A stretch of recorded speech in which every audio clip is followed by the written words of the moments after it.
On laisse passer le jet pile au bon moment. Cher pilote de chasse, si vous pouviez arrêter de prendre la vallée pour un circuit, ça m'arrangerait. Bonjour YouTube, je suis Sébastien et bienvenue dans un nouveau problème d'imprimante 3D. Celui-ci, il est relativement simple. Je vais vous l'expliquer.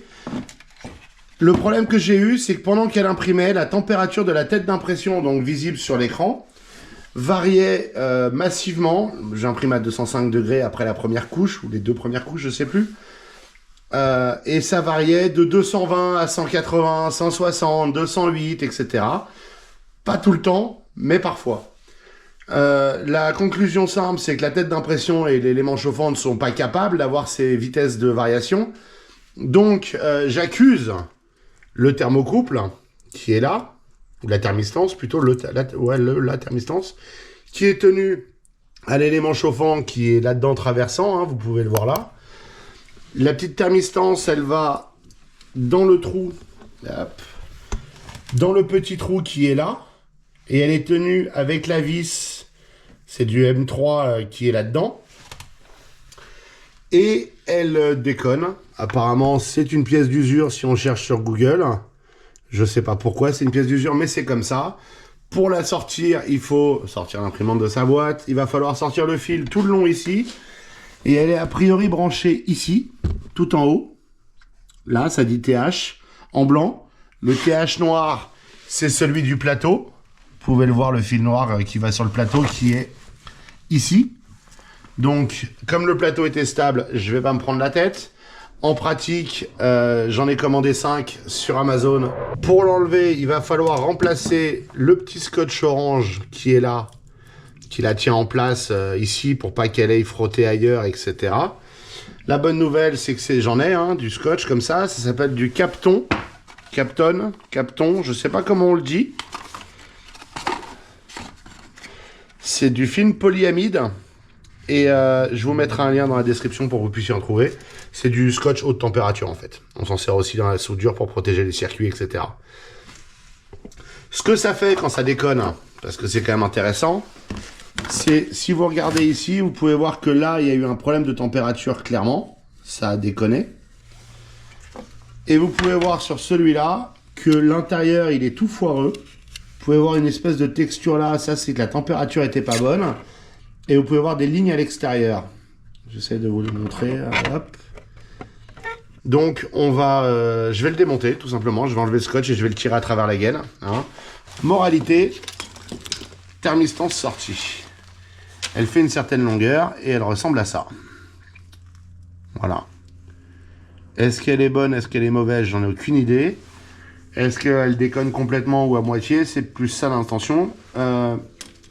De toute façon, quoi qu'il arrive, c'est la première étape de la première pièce à changer parce que pour ce que ça coûte, c'est pas très grave. Je vais la garder au cas où j'ai besoin. En fait, ce que je voulais, c'était la garder au cas où j'ai besoin de faire le fil si l'autre n'est pas assez long. Et maintenant, il n'y a plus qu'à attendre la livraison. One eternity later. Nous voilà quelques heures plus tard avec un colis livré lentement par Amazon. J'ai donc mes thermistances. Alors, celle-ci, je vais pas la passer par le bout important. Hein. Je vais passer la prise dans la gaine, ce qui est moins drôle à faire, mais ce qui me permettra de pas foutre en l'air la thermistance tout de suite en l'habillant ou en l'accrochant sur quelque chose. Alors maintenant, tant que je suis là, le BL Touch qui va être une tannée dans les deux sens. J'avais sans doute promis que je le ferais en plus dans la vidéo sur l'installation de celui-ci, donc comme ça je pourrais dire que je l'ai vraiment fait. L'installation de la thermistance sur l'Ender est un peu pénible dans le sens où il faut la glisser dans le petit trou, hop, et ensuite il faut pincer le fil avec la vis au dessus. C'est objectivement, et je suis entièrement d'accord avec vous, pas le système le plus technologiquement impressionnant, mais c'est comme ça. Alors, on la met. On écarte un peu les fils. Voilà, on essaie de ne pas les pincer, c'est mieux. On tient la vis dans le filetage.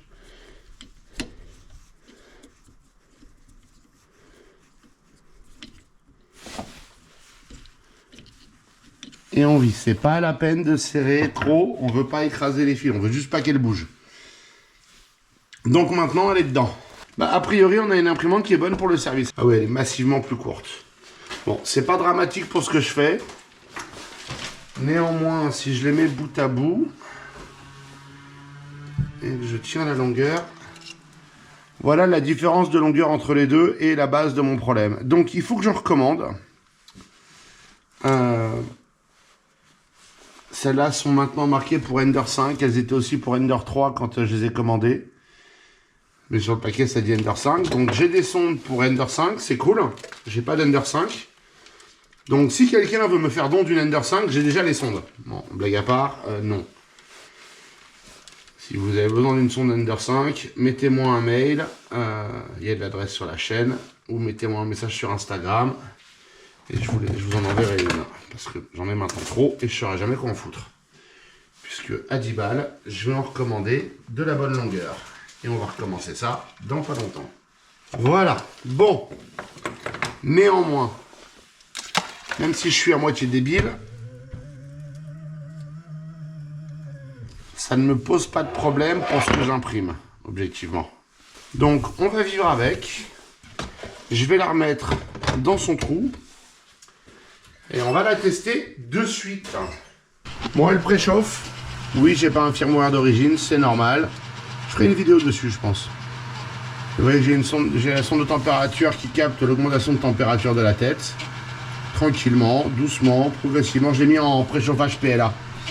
Je vais nettoyer le plateau. J'ai oublié de remettre ce morceau. Oh, imbécile. Bon, c'est pas grave, sans se brûler. Hop. Voilà. Trop fort. Je vais pas me brûler. Donc, ça préchauffe. Et 2h28 plus tard, ça a imprimé nickel. Donc, la prochaine étape maintenant, c'est d'imprimer beaucoup plus encore. Donc, attendez-vous à un deuxième feedback dans pas très longtemps. Et après des heures et des heures et des heures d'impression, puisque là, elle a dû tourner, je sais pas, 40 heures ou 50 heures depuis que je l'ai réparé. Vous voir que la température, si ça voulait bien se mettre au point, est parfaitement stable et qu'elle ne bouge pas. Donc ce problème est résolu, c'était bien la thermistance. Et c'est le chiffre en haut à gauche dans la petite zone du bas qui fait foi. Et c'est ce chiffre qui oscillait plus ou moins 20 degrés aléatoirement avant que je le change. Donc je vous remercie d'avoir suivi cette vidéo, j'espère qu'elle vous aura intéressé et vous aura été utile. Si c'est le cas, pensez à vous abonner et à la liker. Et puis si vous avez des questions, des remarques, des commentaires, sont là pour ça.